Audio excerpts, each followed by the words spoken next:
할렐루야, 할렐루야. 지온 찬양대 찬양을 듣고 힘차게 할렐루야고 하려고 했는데 마이크가 안 나와서 죄송합니다. 축복하노라 찬양의 고백이 올해는 하나님께서 저와 여러분들을 위한, 하나님께서 우리 자신을 위한 축복이었고, 이 축복이 우리로 안에 머물러 있는 것이 아니라 흘러가서 이 세상 가운데 가득한 것이 오늘 우리가 방금 읽었던 창세기 1장과 2장의 이 세상의 창조에 대한 하나님의 계획이었습니다. 요즘 뉴스를 열기가 참 끔찍하죠. 아이들에게 가장 보여주지 말할 것이 뉴스입니다. 전 그래서 실제로 저희 집에서 뉴스를 잘 안 봅니다. 3분 이상 가면 폭력, 전쟁, 간음, 애들한테 그런 개념을 설명해야 되니까 너무 무서운 거예요.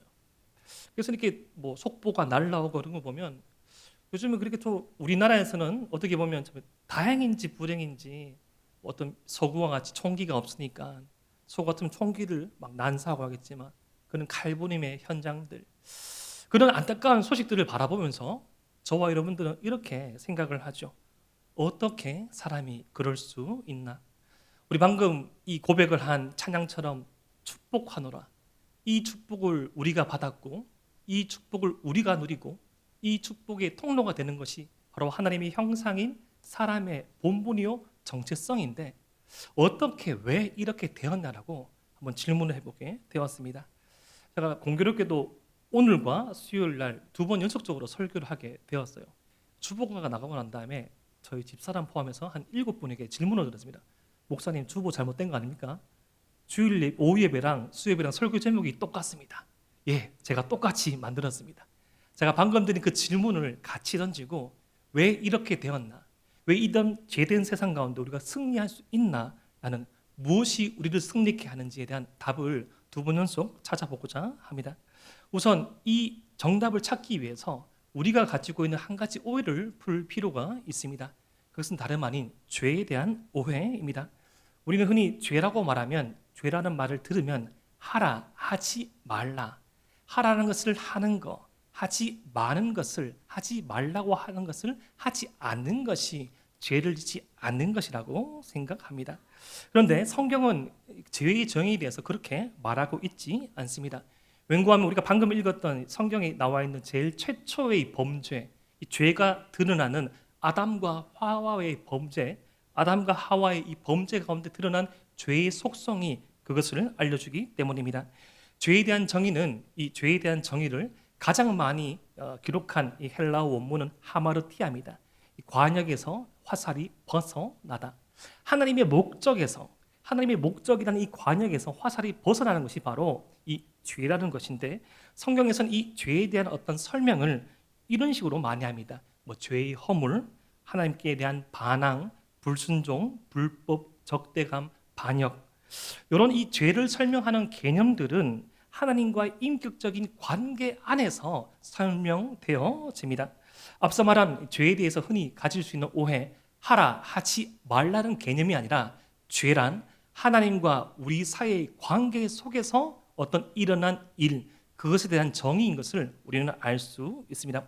오늘 이 최초의 범죄, 이 아담과 하와의 이 범죄, 이 사건 가운데 우리가 눈여겨보아야 될 첫 번째 지점은 이 죄가 발생한 시점이 언제인가라는 것입니다. 이 성경에 나와 있는 모든 말씀은 의도적입니다. 목적이 있습니다. 여러분, 지금 우리가 성경을 이렇게 어떻게 보면 비싸지만 좀 가성비 있게 저희가 구매를 하고 있지만, 성경이 제일 처음 기록될 이 구약의 당시, 그리고 성경이 비교적 제일 최근에 기록된 신약 이 시대에도 성경에 기록될 그 비용은 엄청나게 비쌌습니다. 그러니까 경제적인 비용도 있지만 성경의 어떤 목적적인 그런 측면을 생각해 봤을 때도 1.1핵도 땅에 떨어짐이 없고 다 목적성이 있고 하나님의 계획성 가운데 성경 말씀이 기록되어졌는데, 이 아담과 하와의 범죄가 아주 소상하게 상세하게 기록되어 있다는 것은 우리에게 시사하는 바가 큽니다. 이 성경에 매우 정교하게 보여주는 이 아담과 하와의 이 범죄 가운데 우리가 생각해 봐야 할 것은 언제 죄가 나타난다는 것입니다. 그 시발점이 바로 하와와 뱀의 대화입니다. 이 여자 하와와 뱀이 대화를 합니다. 이것부터 좀 이상하죠. 예, 저는 23살까지 반려동물 강아지를 키웠습니다. 이름이 깐돌이라는 친구였는데 삽살개 피가 섞여 있던 동개였습니다. 똥개. 그 깐돌이는 제 친구이자 아마도 이 반려동물들은 서열을 정하지 않습니까? 깐돌이한테 저는 친구 혹은 동생이었던 것 같습니다. 가장 그 위에 서열에 있었던 분은 바로 아버지였고 어머니, 형, 저의 말은 좀 듣지 않았어요. 듣지 않았는데 제가 그때 범호 3동 16통 6반 1601번지 살았는데 지금은 그 집이 사라졌습니다. 그 집에 대한 슬픈 사연인데 나중에 알려드리겠습니다. 근데 그 집에 제가 살았을 때 되게 컸습니다. 108평쯤 되는 집이었는데 그 연못도 있고 연못을 메꿔가지고 이제 마당이 있었습니다. 참 예수님 믿고 정확하게 저희 집은 계속 망했거든요.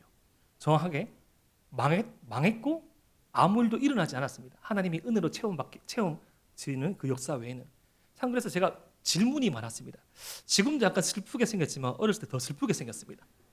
지금 정확하게 제가 말씀드리자면 예수님을 인격적으로 20살 때 이제 초등학교 3학년 때 제가 죄인된 고백을 하였지만 20살 때 말씀으로 하나님을 만나고 난 다음에 점점 좋아진 모습이 이 모습입니다. 더 좋아질 겁니다. 그때는 되게 많이 억울해하고 억울하게 생겼습니다. 억울한 표정을 하고 슬픈 표정을 하고 마당에 앉아있으면 깐돌이가 다가왔습니다. 말은 하지 않죠. 짖지도 않습니다. 그냥 이 턱을 제 허벅지에 괴었습니다. 근데 마치 그렇게 말하는 거예요. 어이 힘들지. 저 혼자 말합니다. 그래.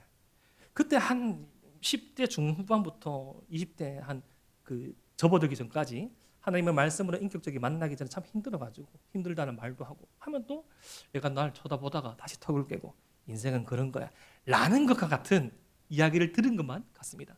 이건 누구나 할 수 있는 경험이 있지 않습니까? 근데 지금 하와와 뱀이 대화를 합니다. 근데 이게 좀 문제가 뭔가 하면 하와가 이상하게 여기지 않았다는 겁니다. 그러니까 이게 범죄 이전에 태초에는 이 창세기에는 가능했던 일인 것이죠. 이상치 않았습니다. 사탄아 물러가라. 어떻게 뱀이 말을 할 수 있냐? 이렇게 말하지 않았습니다. 자연스럽게 받아들인 것이죠. 그게 문제가 아니고 둘의 대화의 내용이 문제였습니다. 뱀이 이렇게 질문하죠. 우리 창세기 3장 1절 말씀을 우리 함께 한번 읽어보겠습니다. 시작. 그런데 뱀은 여호와 하나님이 지으신 들짐승 중에 가장 강교하니라.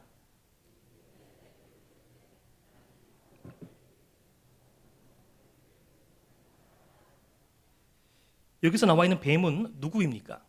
이 뱀은 요한계시록 12장 9절과 20장 2절에도 등장하는데 이 뱀은 실제 동물인 뱀이지만 성경이 말하는 뱀은 마귀라고도 하고 사탄이라고도 하며 온 천하를 꿰는 자라고 요한계시록 12장 9절에는 설명되어져 있고 20장 2절에는 옛뱀 마귀요 사탄이라고 나와 있습니다.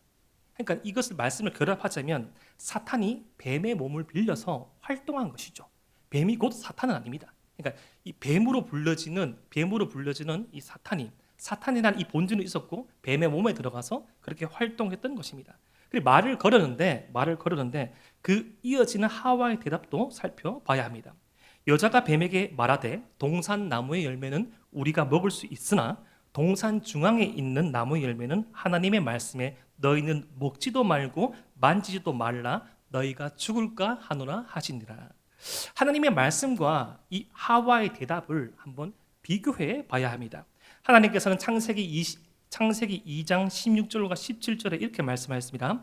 여호와 하나님이 그 사람에게 명하여 이르되 동산 각종 나무의 열매는 내가 이물을 먹되 선악을 알게 하는 나무의 열매는 먹지 말라. 내가 먹는 날에는 반드시 죽으리라 하시니라.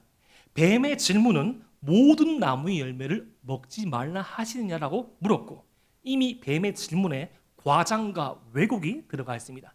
이것은 마귀의 속성입니다. 하와의 대답은 동산 나무의 열매를 우리가 먹을 수 있으나 동산 중앙에 있는 나무의 열매는 만지지도 말라 죽을까 하노라. 하나님의 말씀을 생략하고 왜곡하고 충분한 이해가 생략되었습니다. 지금 이 사탄이 하나님의 말씀을 정교하게 아주 교묘하게 왜곡시킨 그 질문을 하와는 자의적으로 하나님의 말씀을 해석하여서 하나님의 말씀을 생략하고 왜곡하고 충분한 이해가 되지 않은 상황 가운데 답을 하고 있는 것입니다. 하와는 사탄의 말을 듣고 하나님의 말씀에 대한 인식도 변질되고 하나님에 대한 마음도 변질되고 있는 것입니다. 모든 동산의 나무의 열매에서 동산 나무의 열매라고 말하고 선악을 알게 하는 나무에서 동산 중앙에 있는 나무 위치를 변경시키고 먹지 말고 반드시 죽는다라는 하나님의 말씀 사실에서 만지지도 말고 죽을 수도 있다는 왜곡으로 말씀의 변형, 변질이 일어납니다. 지금 하나님과 하와 사이에는 미세한 틈이 생기고 있습니다. 지금 창조주이신 하나님과 사람 사이의 이 신뢰, 사랑, 확신에 대한 미세한 실금이 생기고 있는 것입니다. 이 틈을 그때나 지금이나 사탄은 마귀는 정확하게 캐치합니다. 카운터 펀치를 날리죠. 우리 창세기 3장 4절 말씀을 함께 읽겠습니다. 시작. 뱀이 여자에게 이르되 너희가 결코 죽지 아니하리라. 지금 사탄이 하나님을 패러디하죠. 반드시 죽으리라. 이 말을 역으로 취해가지고 결코 죽지 아니라. 사탄은 제가 뒤에 한번 말씀드리겠지만 하나님을 흉내내는 것을 상당히 좋아합니다. 하나님의 피조물에도 불구하고 그러한 속성이 있습니다. 아주 친절해지고 상세하게 설명하죠. 절대 죽지 않아. 이 말을 들은 하와는 속으로 이런 생각을 할 수 있죠. 뭐라고? 안 죽는다고? 그럼 우리가 속은 거야? 왜 하나님께서 먹지 말라고 말씀하셨지? 사탄이 말합니다. 왜 하나님께서 이 열매를 먹지 말라고 하신 줄 알아? 내가 그 이유를 알려줄까? 창세기 3장 5절 말씀. 너희가 그것을 먹는 날에는 너희 눈이 밝아져 하나님과 같이 되어 선악을 알 줄 하나님이 아심이니라. 하나님처럼 되기 때문이야. 좋은 건데, 정말 좋은 건데, 말로 설명할 수 없는데, 정말 좋은 건데 뭐 어떻게 말해야 되노? 먹으면 안 돼. 이렇게 말하는 겁니다. 하나님께서 너를 사랑하시는데 왜 안 주었을까? 의심케 하고 하나님께 대한 신뢰가 깨어지게 만들고 있습니다. 우리 이 말씀을 살펴보면서 한 두 가지 정도의 질문을 던질 수 있는 것 같습니다. 첫 번째, 이 사탄의 정체가 무엇일까? 사탄은 무엇일까? 사탄은 타락한 천사입니다. 이 피조물 중에서 영혼을 가진 존재는 사람과 천사밖에 없습니다. 사탄은 원래 하나님을 찬양하기 위해 창조된 이 존재이지만 사탄의 타락과 그 원인을 명확하게 우리가 다 알 수 없지만 추측해 볼 수 있는 본문이 몇 개 있습니다. 우선 이사야 14장 말씀을 보면 바벨론 왕에 대한 심판의 예언이 예언되면서 이 아침의 아들 계명성, 이 라틴어로 루시퍼의 존재가 드러납니다. 그러니까 이 바벨론 왕에 대한 심판을 말하면서 계명성이란 존재를 말하면서 그가 교만으로 말미암아 심판받게 될 것이라고 말합니다. 그러니까 이 바벨론 왕 이꼴 사탄으로 말하고 있는데 교만 때문에 심판받게 되었다라고 이사야 말씀에 기록되어져 있고, 디모데전서 3장 6절에는 초신자들에게 사도 바울이 이 한 부분을 경고하는데 바로 교만을 경고합니다. 교만에 빠져서 정죄받은 존재로 사탄을 예로 듭니다. 교만에 빠지지 마라. 교만하면 사탄처럼 된다. 사탄이 교만에 빠져서 그렇게 되었다고 말합니다. 이러한 내용을 가지고 우리가 정리를 하자면 이렇게 정리할 수 있습니다. 사탄은 원래 하나님을 창조하기 위해 지음받은 이 존재, 천사였는데 어느 순간 하나님을 왜 찬양해야 되지? 하나님의 영역에 대한 어떤 신뢰가 끼어지게 되면서 나도 하나님처럼 되고 싶다는 생각을 가지게 되고 그렇게 되어서 하나님의 진영을 이탈하여서 하나님을 대적하는 사탄이 된 것입니다. 그런데 사탄이 교만하여서 그렇게 되었다고 하죠.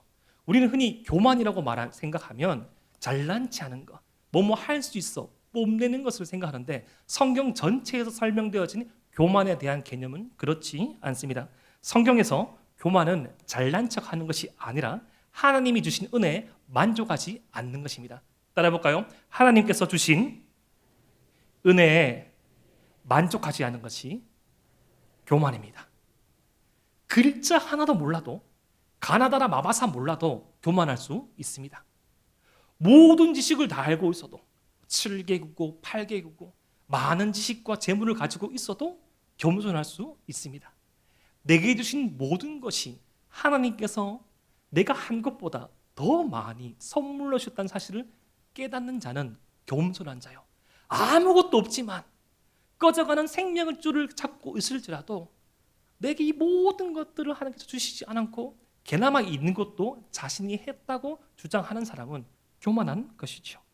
이 교만으로 말미암아 타락한 천사가 된 사탄은 거짓의 아비입니다. 사탄이 말하는 것은 진실처럼 보이지만 100% 거짓입니다. 사실을 말해도 거짓이 목적에 위치하고 있습니다. 오늘 말씀처럼 성도들을 시험하는 경우가 상당히 많죠. 성경 말씀을 자세히 읽다 보면 예수님의 구원 십자가 사건 이전에는 개개인별로 대단히 많이 괴롭힙니다. 그래서 예수님이 주로 하신 사역 가운데 죽기가 있는 거죠. 근데 십자가 이 사건 이후로는 많이 줄어듭니다. 십자가에 가까이 가면 갈수록 예수님께서 그 사역을 줄이시고 예수님 입장에서 결정적인 카운터펀치 한 방이 있기 때문에 그 사탄의 일을 보이시지만 십자가 구원 사건 이후에는 이 사도 바울도 그런 모습들을 보이지만 많이 줄어듭니다. 그러니까 십자가 구원 사건 이전에는 개개인별로 대단히 많이 미혹하고 점유하고 힘들게 하는데 현대 사회에서는 사탄이 달리 행동하고 있죠. 현대 사회에서는 문화, 미디어, 정치, 제도, 경제적인 것으로 더 치밀하고 은밀하게 유혹하고 성도들을 시험합니다. 예를 들어서 우리가 드라마를 볼 때 어떤 남녀 간의 사랑을 보면 아 좋다라고 말할 수 있죠. 근데 그 남녀가 보통의 남녀가 아니라 한쪽은 기혼, 한쪽은 미혼인 거예요. 처음에 한 20년 전만 해도 이게 사회 통념상에 맞냐고 막 욕을 하고 비판하고 지탄하고 뭐 교회가 아니라 무슨 윤리위원회에서 내 가지고 방향 금지 막 그래야 되는데 요즘은 그런 드라마가 나오면 제가 있는지 모르고 본 거 아닙니다. 그럴 수 있지라고 하죠. 더 나아가서 이 공중파가 아닌 케이블 채널에서는 동성 간의 사랑도 미화시킵니다. 동성 간의 사랑을 미화시킨 드라마는 아주 몇 가지 특징이 있습니다. 다 선남선녀예요. 그들은 정신적인 사랑만 추구합니다. 아주 아름다운 햇살이 있는 그날 물이 뿌려지고 세수하고 있는 그 선배가 동성인데 이성으로 보이는 거예요. 동성애의 현장에서 말도 안 되는 건데 육체가 지배하고 음욕이 지배하고 관계가 지배하는데 아주 보정하죠. 동성애도 가능해. 누구의 계획입니까? 바로 사탄의 계획이죠. 사탄의 계획입니다. 물질 만능주의. 막 많은 청년들을 시험에 빠뜨리죠. 주일을 성수할 수 있고 20% 적게 월급 받을 수 있는 직장. 주일 성수 전혀 할 수 없고 20% 이상 월급 받을 수 있는 직장. 아 그래 바짝 벌고 열심히 벌고 하면 돼. 막상 들어가면 어떻게 됩니까? 돌아오기 쉽지 않습니다.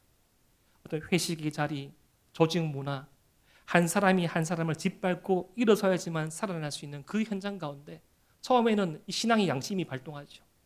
내 이웃을 내 몸과 같이 사랑하라 했지만 비난하는 그 대열에 서야지, 모른 채 해야지, 그 약자는 그냥 둬야지 내가 더 상승하기 때문에 많은 부분에 있어서 이 사회 통념상으로 사탄은 우리를 미혹하는 경우도 많습니다. 두 번째 질문은 한번 이런 거 생각해 보지 모르겠는데 저는 이 창세기 3장 읽을 때마다 이렇게 생각했습니다. 그러면 하나님께서 선악과를 안 만들었으면 됐지. 선악과 안 먹었으면 죄가 안 들었을 건데 근데 왜 선악과를 왜 만드는지에 대해서 성경은 명확하게 말하지 않습니다. 근데 정말 아이러니하게 정말 좀 신기하게 선악과에 대한 설명은 사탄이 하죠. 선악을 알게 하는 나무라고 말합니다. 하나님과 같이 되어 선악을 알 수 있다. 근데 그렇다고 하나님처럼 되지는 않죠. 미혹한 것이죠. 선악과를 먹으면 하나님처럼 된다. 좋은 일이 일어난다. 너의 삶이 향상된다. 이런 사탄의 말을 들은 사람은 어떤 생각을 했을까요? 먹기만 하면 좋은 일이 일어나는데 먹기만 하면 하나님처럼 되는데 왜 먹지 말라고 하셨지? 이렇게 생각해 볼 수 있겠습니다. 하나님에 대한 신뢰가 깨어지면서 어쩌면 하나님이 나를 사랑하지 않는다는 의심과 의혹에 빠질 수 있었던 것 같습니다.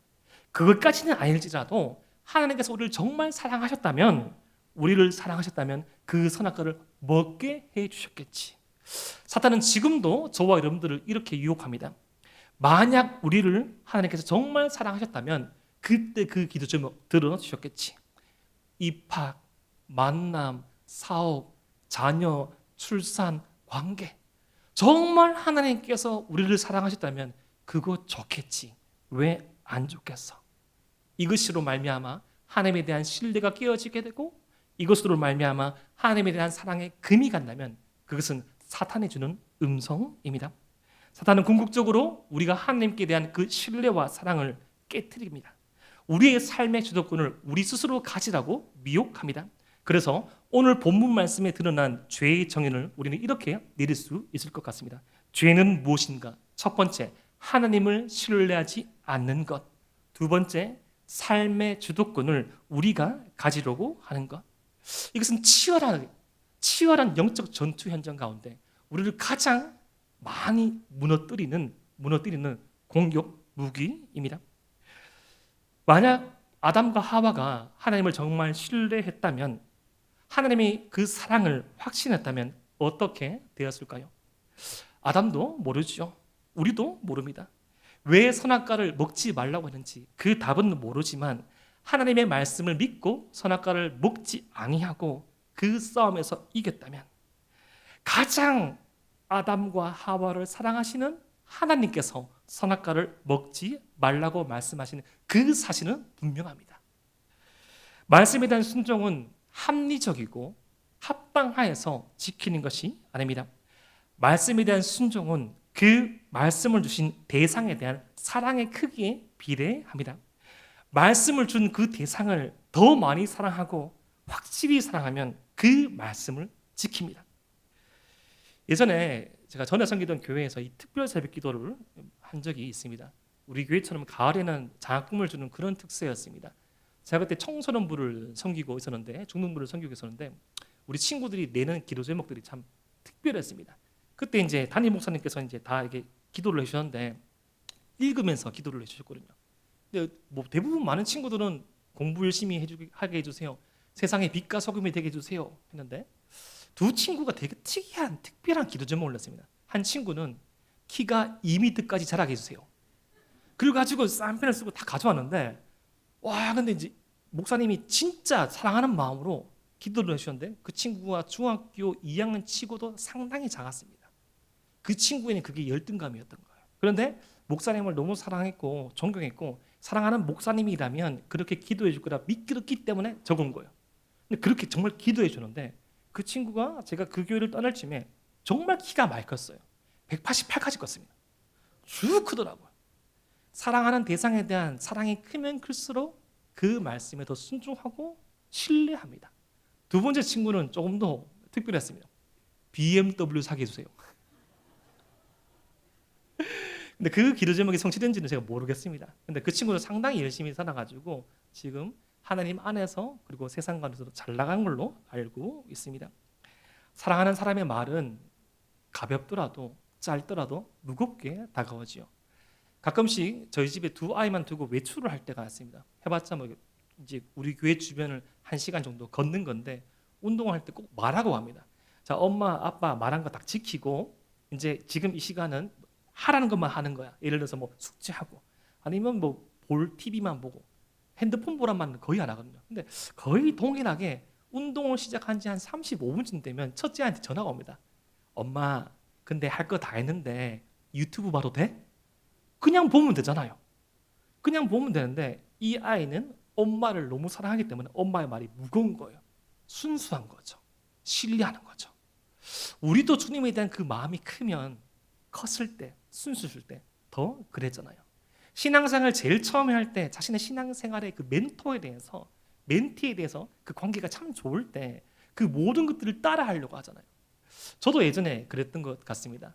참 좋아하는 신앙의 선배, 그 선배가 쓰는 이 성경책을 알아내가지고 샀습니다. 그 선배가 썼던 그 성경책을 쓰면 성경책은 낡아야 돼, 낡아야 돼. 많이 막 제끼는 거예요. 많이 제끼 너덜너덜 해줘야지. 저도 뭐 동라이 때보다 아주 많이 성경을 읽지만 그분 성경 참 많이 사랑하는 사람 그분도 닮고 싶어가지고 일부러 짠 적은 없습니다. 짠 적 없고 막 넘기고 그런 적 없습니까? 예전에 지난주입니까 이규철 목사님 설교하셨다시피 사랑하는 아빠를 흉내내서 목사놀이 하듯이 사랑하는 그 대상은 닮으려고 하고 그 말 한마디가 그 삶 한순간이 되게 무겁게 다가옵니다. 그런데 사랑하면 영향을 받고 변하기 때문에 사랑에 대한 그 확신과 신뢰가 깨어질 때 그 여파도 만만치 않습니다.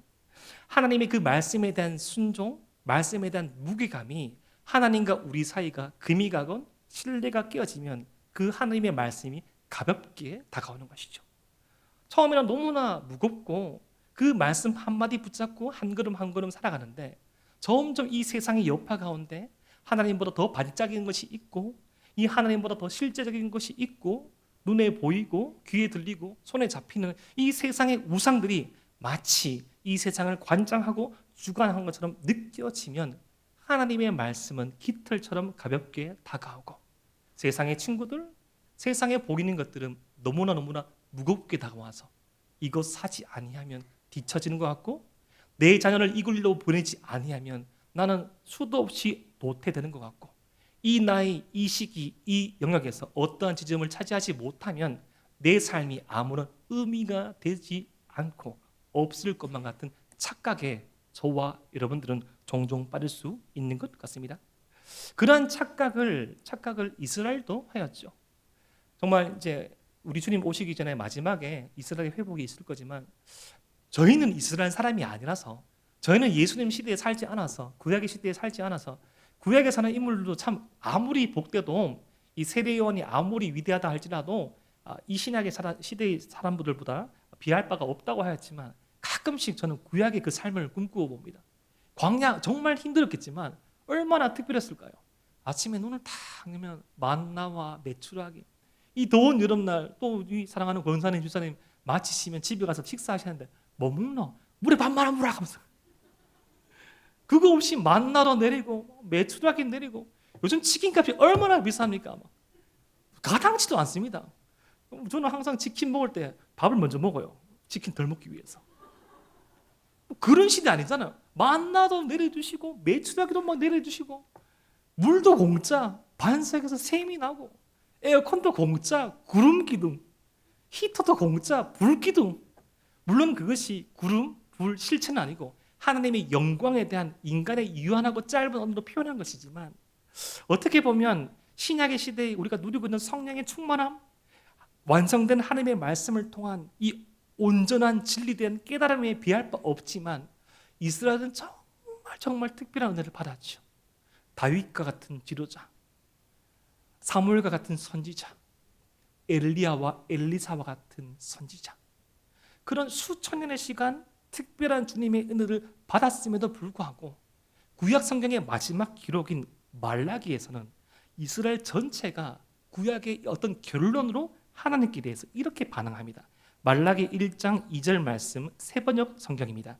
나는 너희를 사랑한다. 나 주가 말한다. 주님께서 구약 전체로 그렇게 말씀하셨어요. 나는 너희를 사랑한다. 하나님이 내가 너를 축복하고 사랑한다. 그러나 너희는 주님께서 우리를 사랑하신다는 증거가 어디에 있습니까? 하고 묻는다. 주님께서 우리를 사랑하신 증거가 어디 있는지를 묻습니다. 물었다라고 말라기 이 구약의 성경을 결론 지으면서 그렇게 말합니다. 이스라엘 전체 역사 구약 역사를 살펴보니 내가 너를 사랑한다라고 주님께서 말씀하셨지만 그 끝에는 언제 주님이 나를 사랑했는지 증거를 대보라고 합니다. 가끔씩 정말 폐언망덕한 그런 자녀들의 그런 행동들, 정말 마지막 끝까지 빼어가지고 모든 것을 내어줬음에도 불구하고 마지막 머리카락 하늘까지 가져가면서 해준 것이 없다는 그런 태도보다 더 불순한 것이 바로 이 이스라엘의 태도이죠. 그런데 이 말라기 1장 20절 말라기 다음에 신약 시대가 올 때까지 약 400년 동안 하나님께서 침묵하시죠. 저는 하나님께서 인격이시기 때문에 우리 하나님도 마음을 가지고 계시기 때문에 너무나 끙끙 앓으시면서 아파하셨다고 생각합니다. 근데 그 침묵을 깨고 이 신약의 시대를 연 이 성경의 순서상으로 배열의 순서상으로 처음 등장하는 마태복음 1장의 족보를 통해서 하나님께서 아담부터 예수님까지 족보를 쭉 보여주시죠. 이게 무엇에 대한 대답일까요?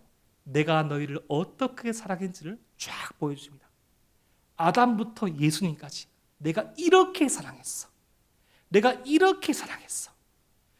예수님이 오기까지 아무런 가치 없고 아무런 자격 없는 사람까지 쓰셔서 여인의 이름도 새기시고 부도덕한 사람의 이름도 새기시고 쭉 서시면서 내가 너희를 이렇게 사랑했어라고 말하면서 우리 주님 이 땅 가운데 보내주시고 우리가 주님에 대해서 불신을 가질 때마다 주님에 대한 신뢰가 흔들릴 때마다 이 복음서마다 십자가를 팍 세우셔가지고 보이게 하시죠. 하나님은 너를 사랑하지 않아. 너를 사랑하신다면 그때 그것 왜 주지 않았을까? 하나님께서는 여러분을 사랑하지 않아. 사랑했다면 왜 그렇게 지체했을까? 라는 의심이 들 때마다, 그런 불신이 찾아올 때마다 우리는 십자가를 바라봐야 합니다. 십자가 아래에 있는 우리의 인생을 바라볼 때 우리의 불신은 사라지고 우리를 향한 하나님의 끝없는 사랑이 밝혀지게 됩니다. 하나님께서 정말 우리를 사랑하지 않았는가? 그 질문은 십자가 아래서 지워지게 됩니다. 마가복음 말씀, 최초로 기록한 이 복음서로 여겨지는 마가복음 말씀을 읽어보면 예수님께서 3번 기도하십니다. 그 3번이 공통점이 있습니다. 첫 번째, 마가복음 1장에 기도하실 때 옛날 개역 한글에서는 새벽 오이로 미명이로 되어 있지만 시간상으로 새벽 한중간 혹은 짙은 밤이죠. 밤에 기도하셨습니다. 떨어져서 기도하시고 사명이 흔들릴 때마다 기도하셨습니다. 1장 그 열병을 고치시고 많은 사람들이 찾아올 때 베드로가 막 성을 내죠. 사람들이 예수님 찾는데 어디 계셨습니까? 기도하셨고 내가 전도하러 왔다라고 말씀하십니다.